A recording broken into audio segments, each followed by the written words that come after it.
Good evening. Thank you for all of you for braving the weather and coming out to our council meeting this evening. The Tuesday, March 14th, our Glens County Council meeting.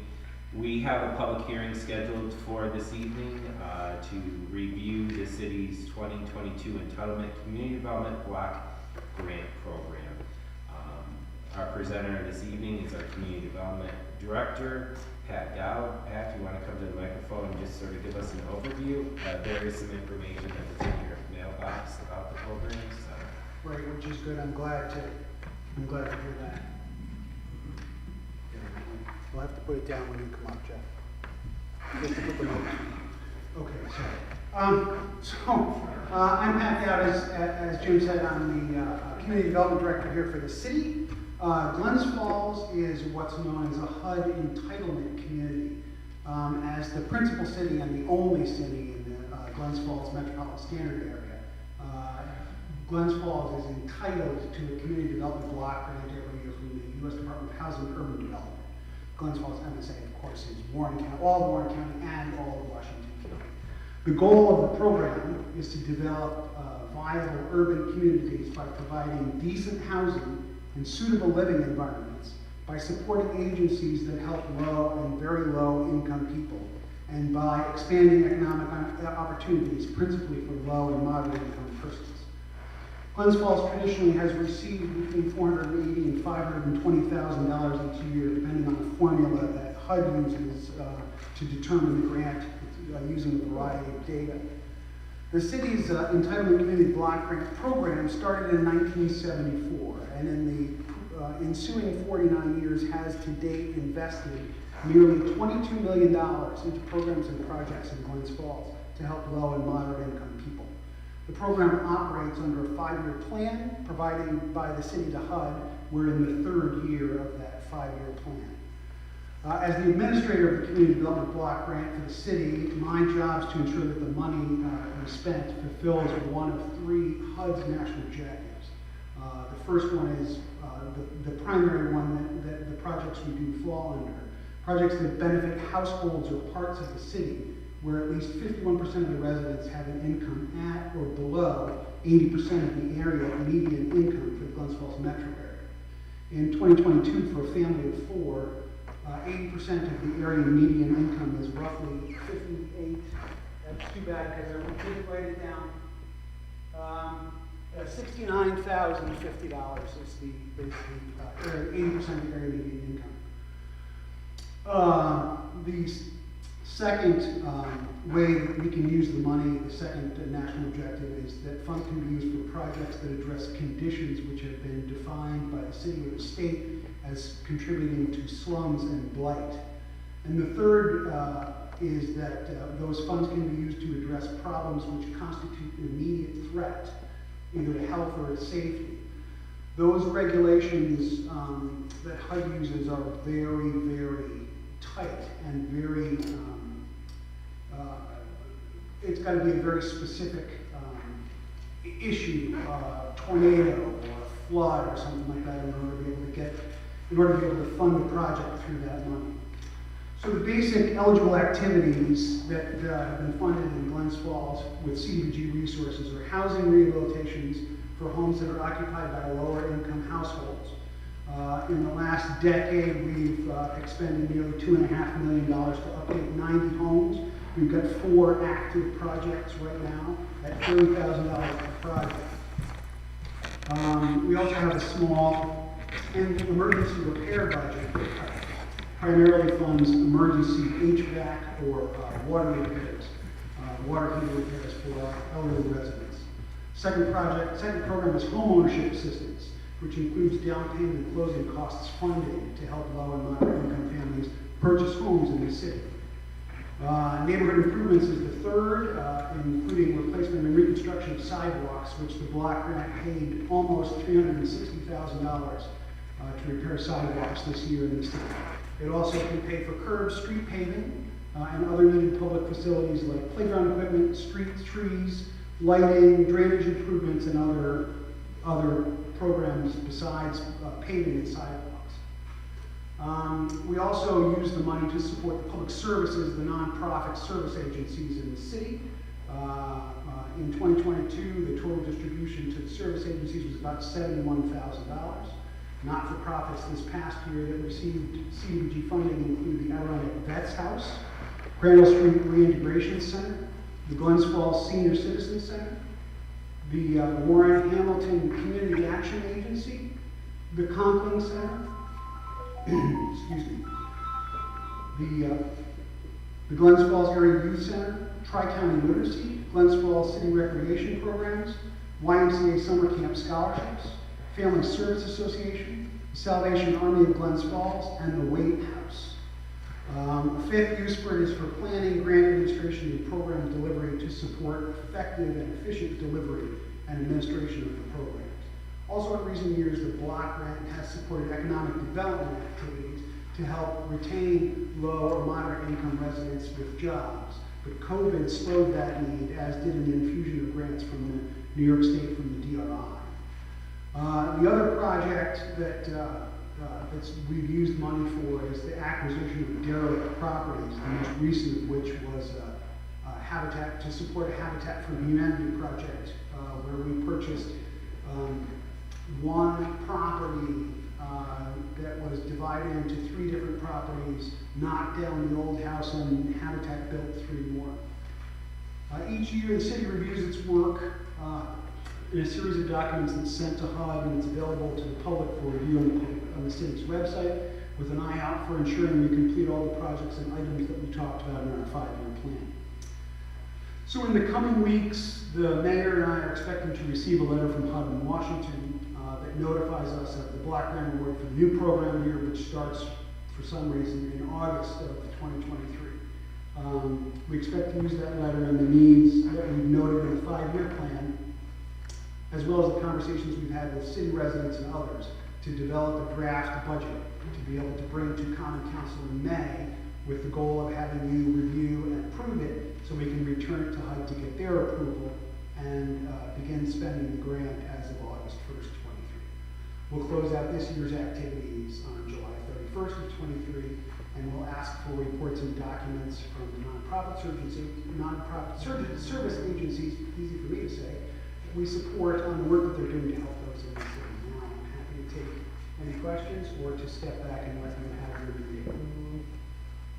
That's good. And is there any interest in first-time home buyers? Or is the market still too hot? No.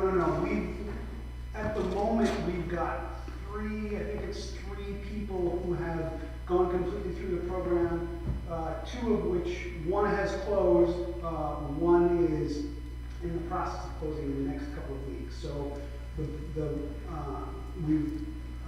put in, I think it's $42,000, 21 and 20, or 22 and 20, for those 2. We've got one more home purchase project that is in the pipeline by probably May. And then we've got 7 people who have gone all the way through the program and who are in the process of looking for a house. And then we've got various numbers of people who haven't completed the program or who've completed the program and decided to purchase a home another way. So it's very helpful. What was also helpful was that HUD upped the level that they would. There's a home price ceiling, and they upped it from $179,000 last year to $228,000 this year for St. Glens Falls. Right? Well, considering, as we heard, the house prices in the city of Glens Falls raised 45% in 2 years. Any little bit helps. Right. And if we don't expend all the money from 1 year's grant, is there a carryover? Yes, yep, it all carries over. Yeah. The only thing that doesn't carry over is the money that gets given out to the service agencies, so the Waite House and that kind of thing. That has to be used in that 12-month time. Thank you.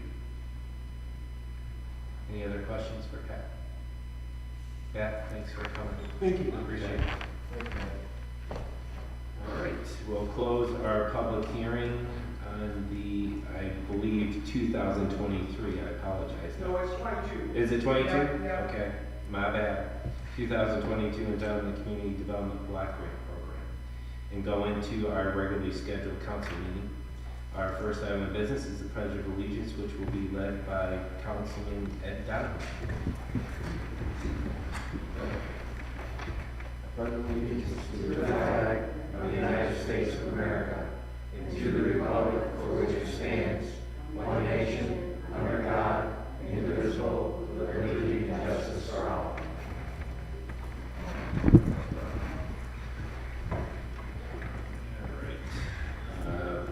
First item of business, or second item of business, is public comment.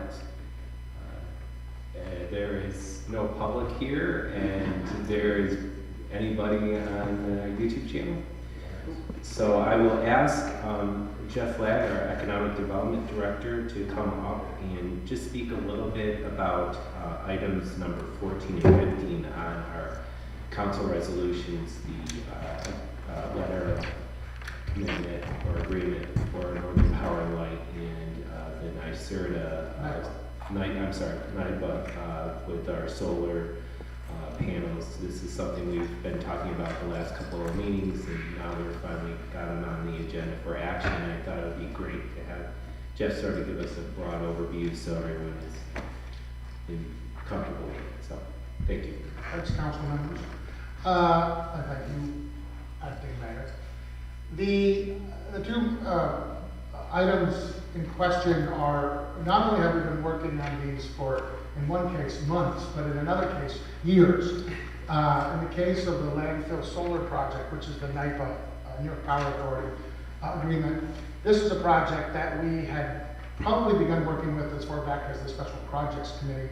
I would say maybe going back to 2016 or 17.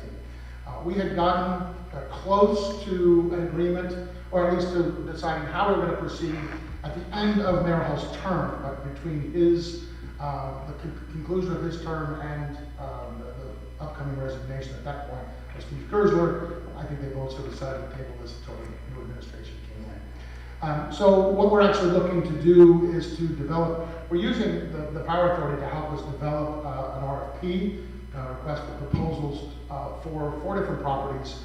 The Luzerne Road landfill, a vacant property, a brownfield property adjacent to that, the Cool and Churn Arena, and the DPW building. It's not guaranteed that any or all of these will be eventually solarized, if you will, but that's the hope. And they're hoping we're using NIPA primarily, I shouldn't say primarily. One big reason is because one of the parcels in question is actually owned by the state. And so we think there's a better opportunity for the city to be able to sort of utilize that particular parcel with their assistance.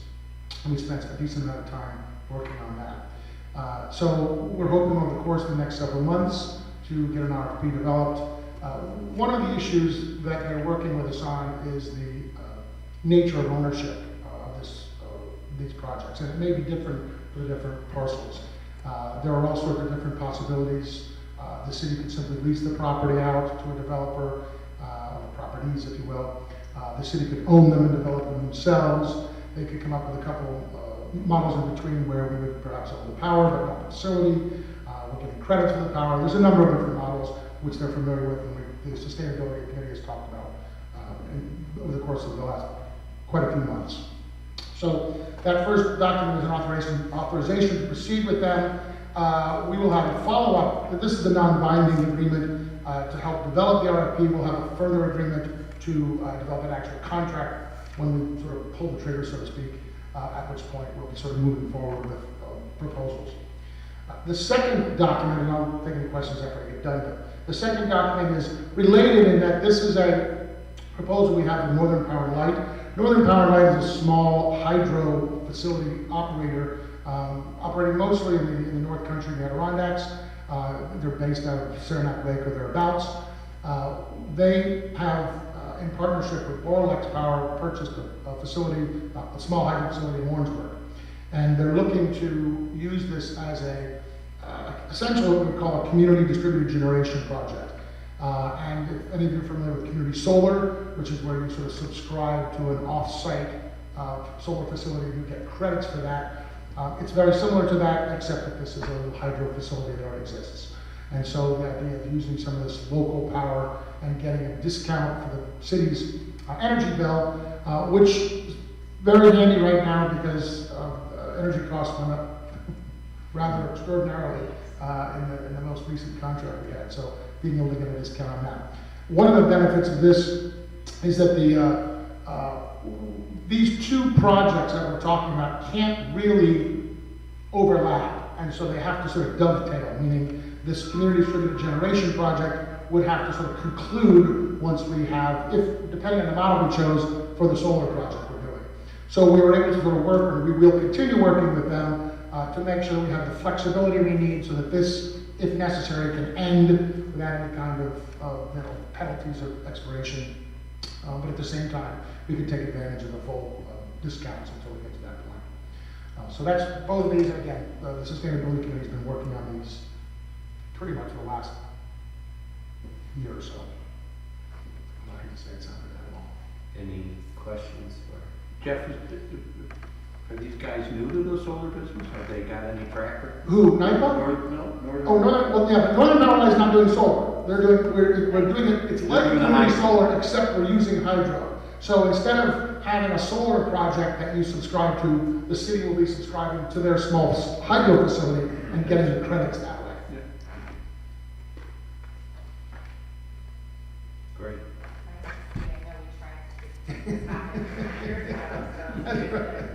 That's I right. want to thank Diana, she was on the committee. That's right, past sustainability members, I remember, how long we've been trying to work on this. It's So I awesome. appreciate all your help. Thank you. All right, on to committee reports. Council Member Dunn. All right, awesome, thank you. Council Member Landry. Labor and Personnel, the Personnel Office, in conjunction with Aetna Insurance Company that we're going to for health insurance for retirees, will be hosting an informational meeting for city retirees on March 22nd at 10 a.m. at the Queensbury Hotel. That's being put on by Aetna Insurance. And this is going to allow the retirees to learn more about the new health insurance plan and ask any questions that they may have. Great, thank you. Council Member Powell. The Building and Codes Committee met Monday. We mostly focused on the noise ordinance. We had Chief Smith from the police department there and talked about ways that both the police and building and codes deal with noise. And we decided that we wanted to do some record searching through the police department to see about the complaints that have come in related to noise. We would like to get some public input about what our city residents feel are their concerns. And we are also reviewing ordinances from similarly sized and densely populated communities. And we're going to bring all that information back together to try to move forward with drafting something. And that next meeting will be on 3/27. So it's not next Monday, but the Monday after. We'll also be having a presentation from Granicus, who we had previously met with, to discuss short-term rentals in the city.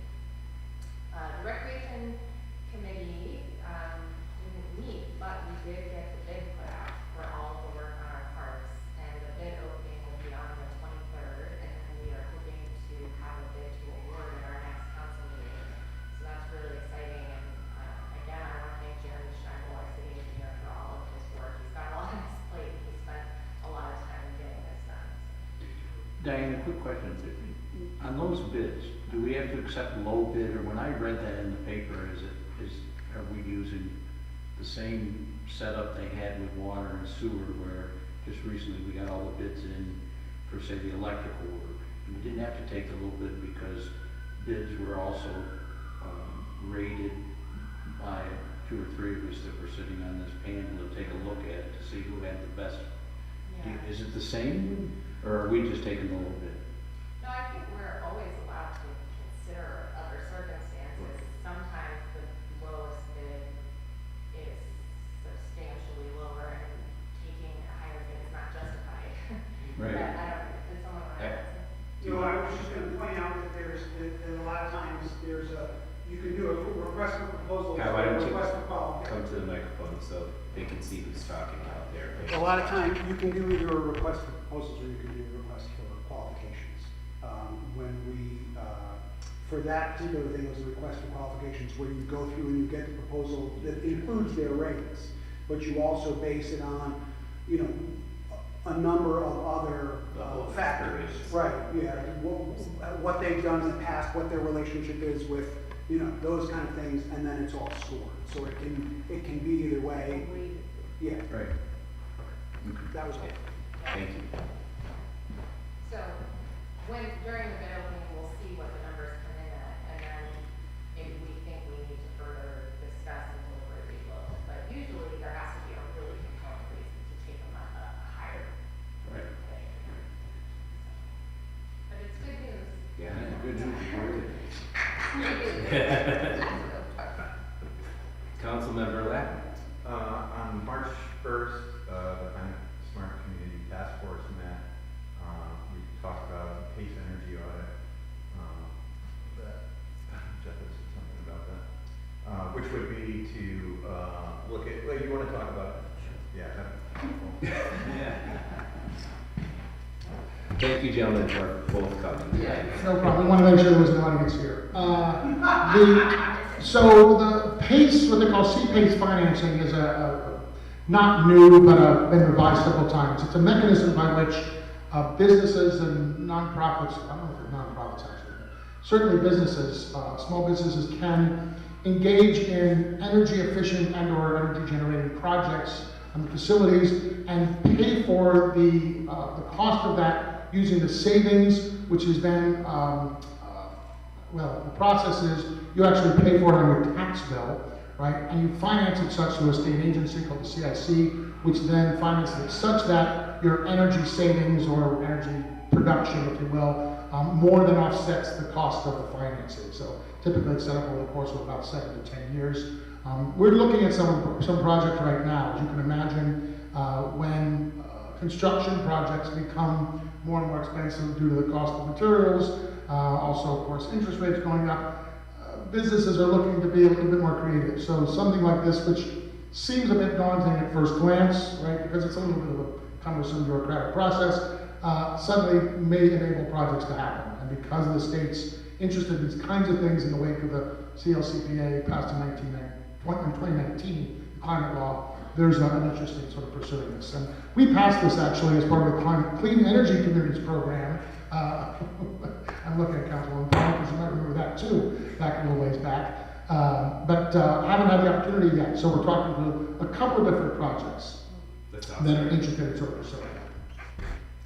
Thanks, Jeff. We also talked about what the city will be doing with some partners for Earth Day celebration. We're meeting again, we met again on Friday the 8th. We're meeting again on the 15th. Earth Day is Saturday, April 22nd. Also, there's a technology committee meeting tomorrow on the 15th at 11 a.m. Thank you. Councilmember, any report? Yes, Thank you. special projects actually, we will be meeting this Tuesday at 2 o'clock, so we will have a report for the next council meeting.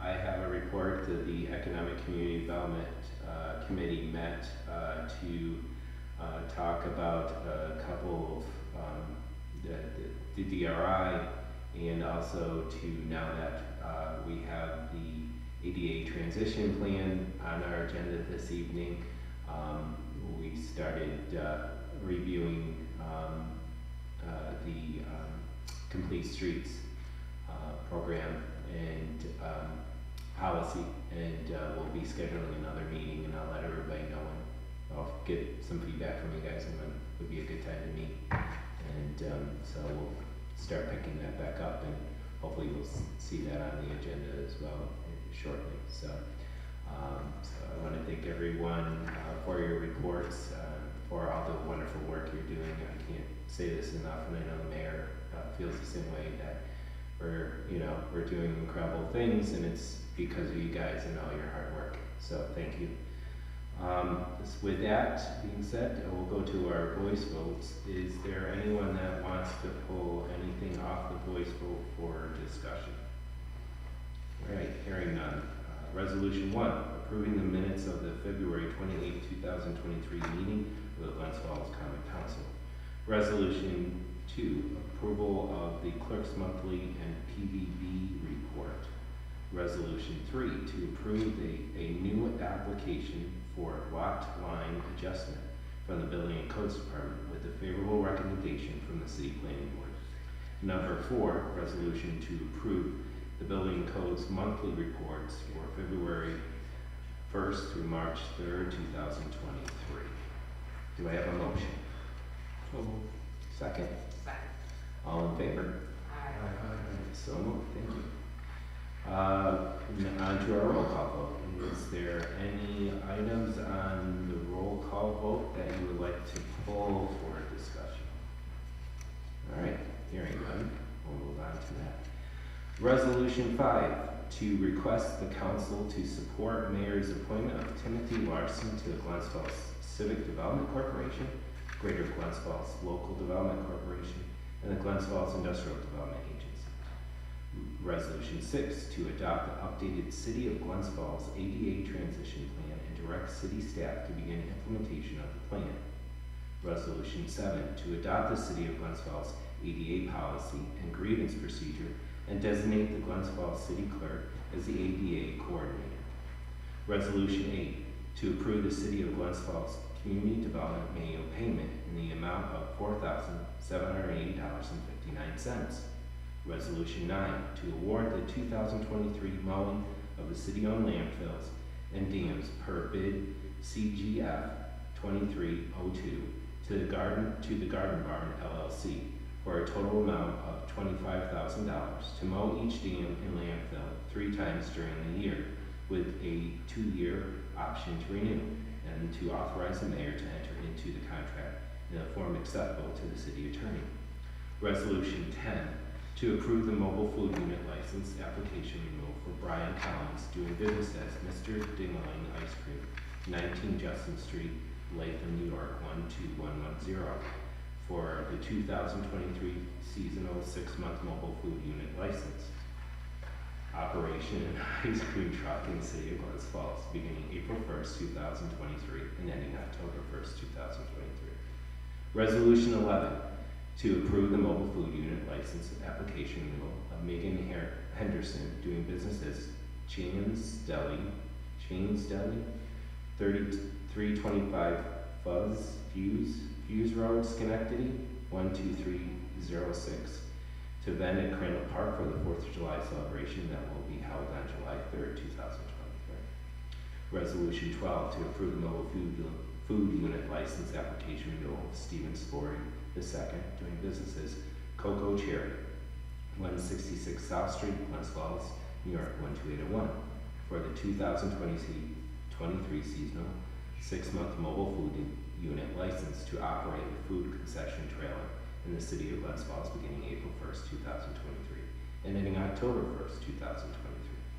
Resolution 13, to approve the City of Glens Falls Planning Board to be lead agency on the seeker review for the Glens Falls Market Center project with the favorable approval of the Glens Falls Economic Development Office. Resolution number 14, to approve the letter of intent from Northern Power and Light, P.O. Box 1197, Saranac Lake, New York, 12983, to enter into negotiations with the city for a potential renewable power plant contract. Resolution 15, to authorize the City of Glens Falls to engage the New York Power Authority to assist the city with DER advisory service in regards to evaluation and development of potential solar power service. And Resolution 16, to approve the warrant. Do I have a motion, please? So moved. Any second? Second.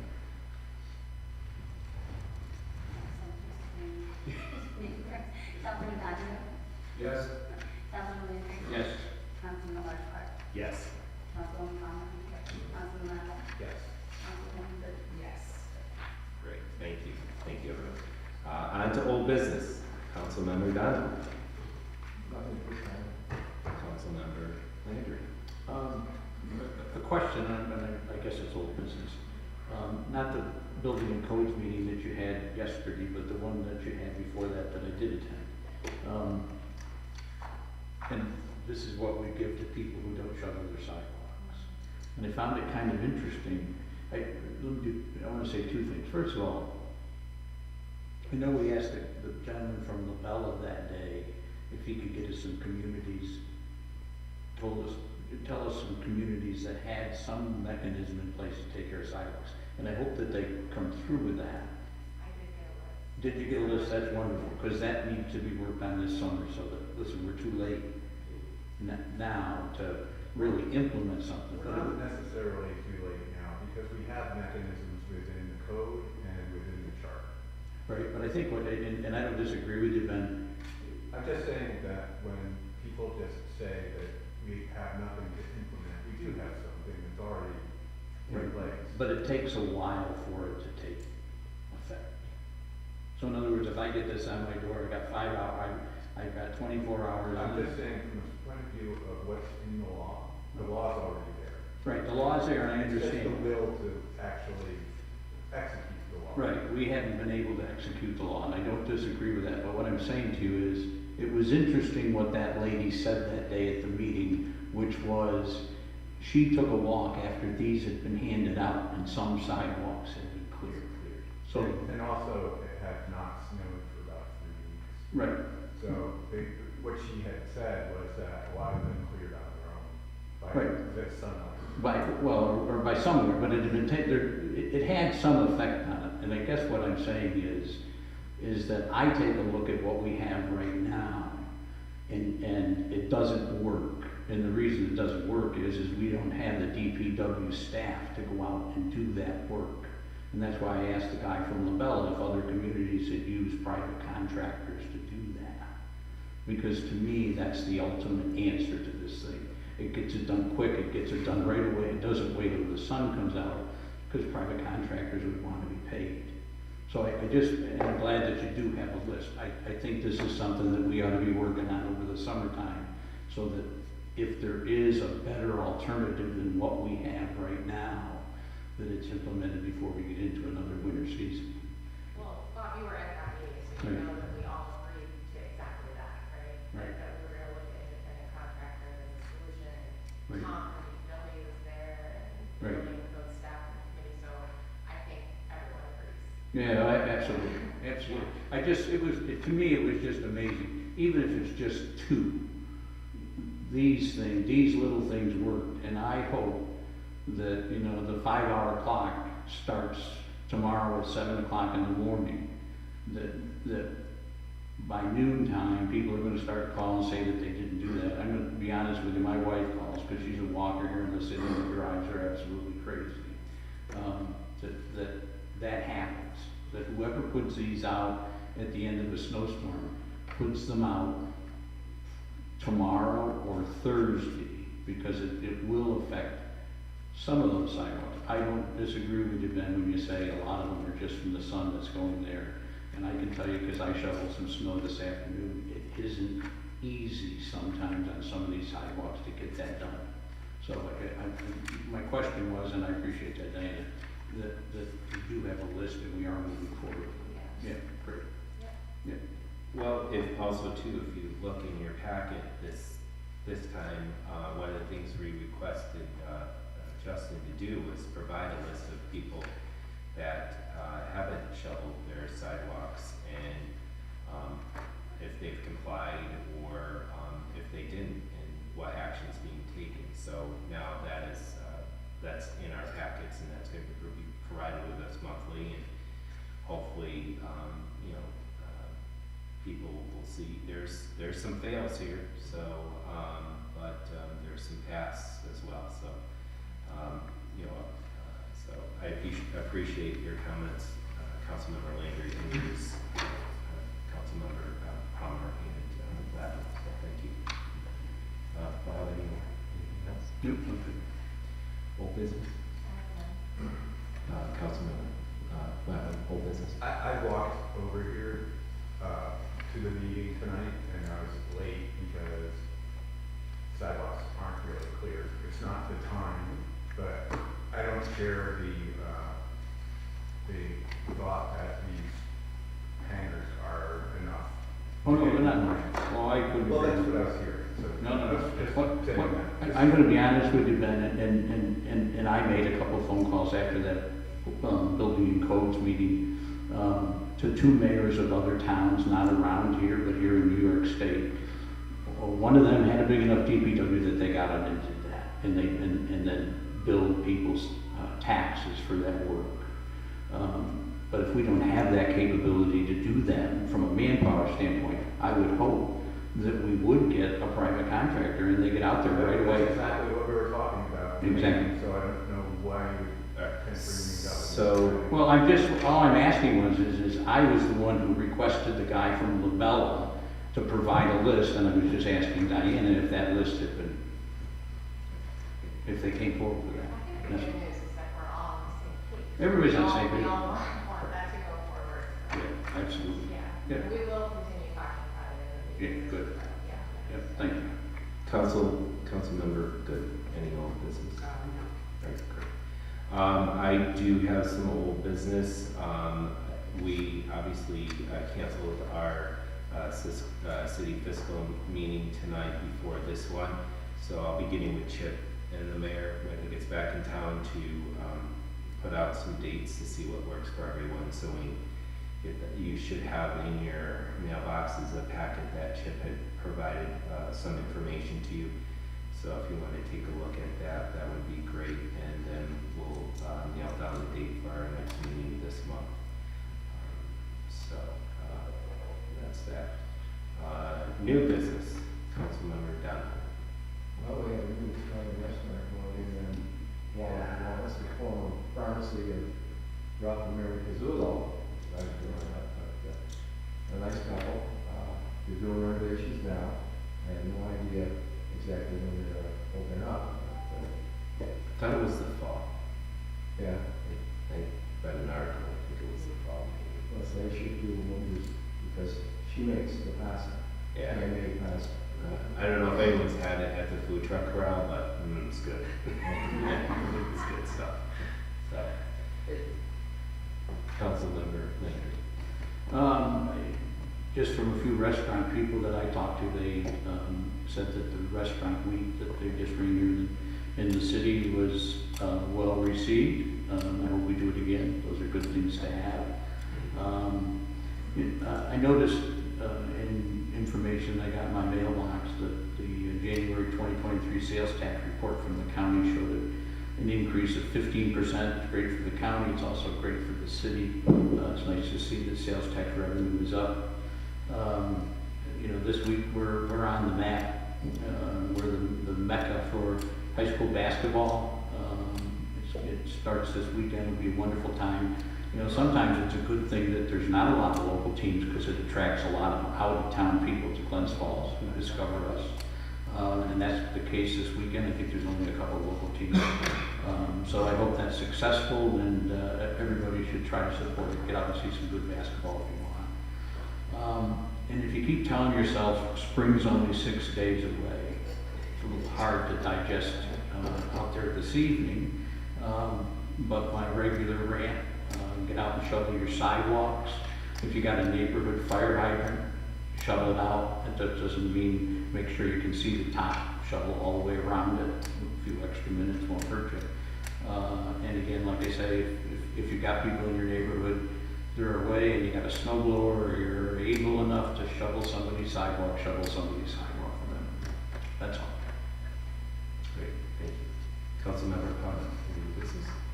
I was also gonna mention the restaurant week and how great that was. I didn't get to go one night and the place where I was full of people, so that's great. Also, I was just going to thank DPW today. It's a busy day for them, and on my street, there was a tree that snapped and was kind of all over 2 different properties, and they were able to come and get it out of the street initially, and then by that afternoon, come chop it up, remove it, and I know that they have issues throughout the